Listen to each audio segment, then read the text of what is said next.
I'm Dr. Victor Prisk. Peptides are compounds made of amino acids. They can go into your body and they can act on receptors and they can help turn on things and turn off things, just like a peptide like insulin or a peptide like growth hormone or IGF-1. These things turn on a healing response within tissues or a certain action, such as the anabolic response of insulin.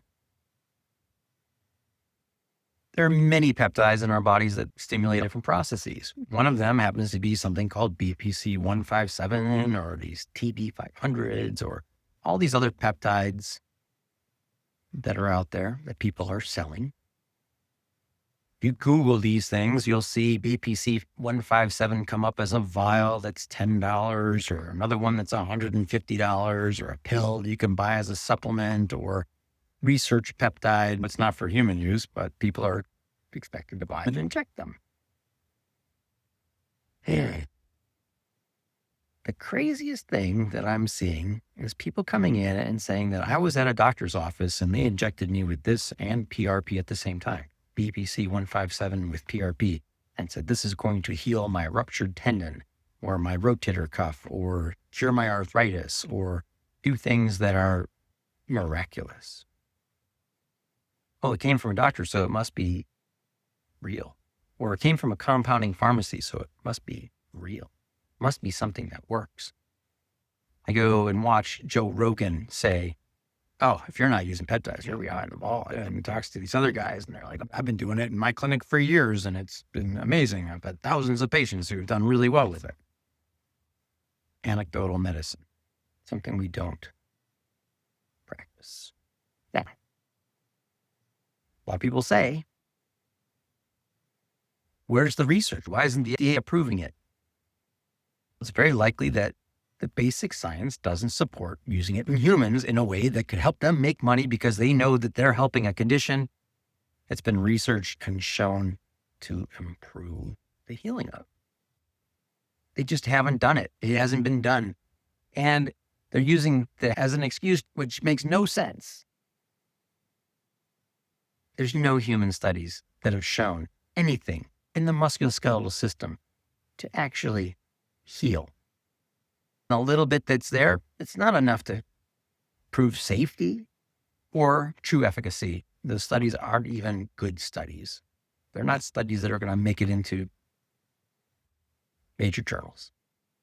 If you can go online and see all these different things in different forms, you think it's really the real peptide that you're buying. Can you really think that? And then if you're a compounding pharmacy that's making it, you think that they're ethical? If there's no studies and no FDA approval or anything, so they're breaking the law to begin with. So how can you trust them? How can you trust that they're using a pure peptide? How pure is it really? If they can buy it for such cheap amounts that you can actually afford it. Because if a peptide is made with good purity, it's going to take a lot of money actually to get it made. And especially when it's in an experimental phase, I don't see how they're mass producing it in a way that is safe. Insulin's a whole nother story, right? Been mass produced, saves lives. Even growth hormone is very expensive, no matter how you get it, because it takes like very significant purification process. Make sure you got the peptide and you don't have it mixed up with other peptides. If you take a peptide and you miss the amino acid structures a little bit, you might create another peptide or one that's close enough to the one that you wanted, but your body creates an autoimmune or an allergic reaction to peptide. We don't know that's going to happen with these peptides. You could take a small amount or a large amount. We don't know what the dose is. Could it cause cancer?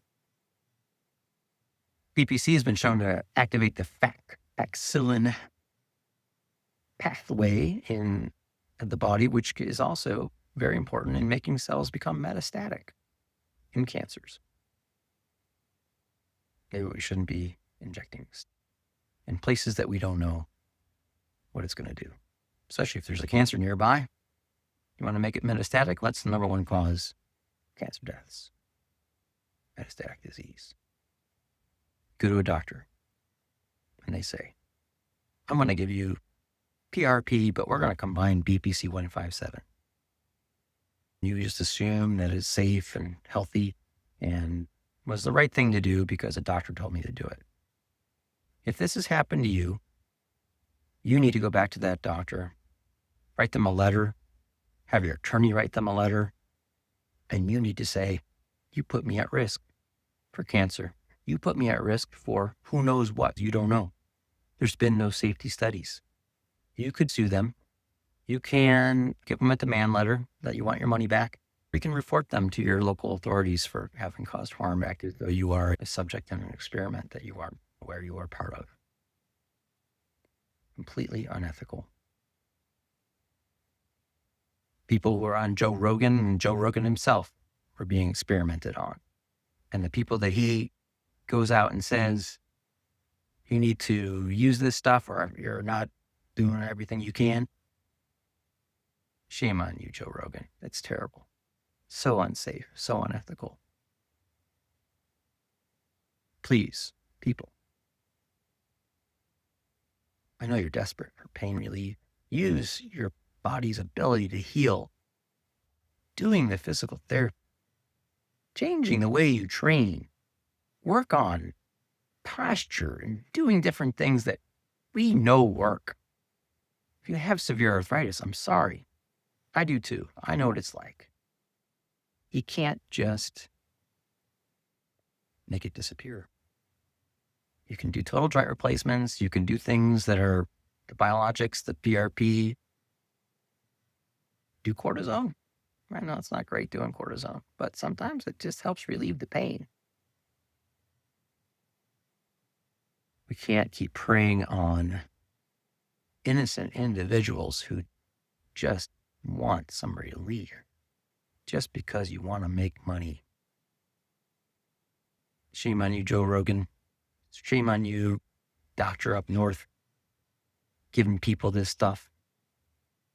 Shame on all the doctors that are advertising this on YouTube saying, oh, just I do it to all my patients and they get great relief just to make money. It's so sad.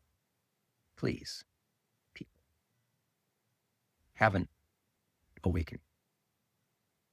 I beg you, stop using this crap. Be smart. Do your research. There's no human studies. There's no safety studies. Don't put yourself at risk.